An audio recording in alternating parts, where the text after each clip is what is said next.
Дами и господа, народни представители, ето нашата Майя. Отиваме да караме кънки след добрата свършена работа, да малко да попадаме. Ето е парзалката на Седемте морета. Моля, обърнете внимание на следните инструкции. Заедно ще прочетем после.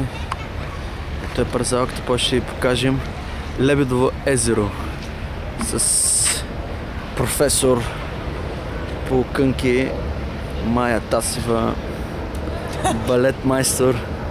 Тя ще ми покаже как се карат кънки. Ето ме мен, ако сте ме виждали. Тук сме у Софето, разбираш. Софето, това е Пътилхата. Между другото, до вечера трябва да запишем на Нушка такова клип. До вечера трябва да запишем на Нушка клип. Това Пътилхата, специално за нея ще бъде в нас. Ще пусна ритъм такъв и Пътилхата. Искаш ли? Добре. Айде да ходим да караме. Много ли има? Те сега ще са махнат.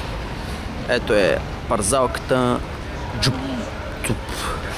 Падащите с вълци. Тук има някакво съоръжение, не знам какво е. БГ визитка.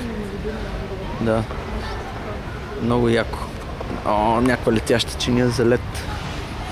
Ски, алпийски дисциплини. ЕОД. Сега си намокра чорапите, това влизо под...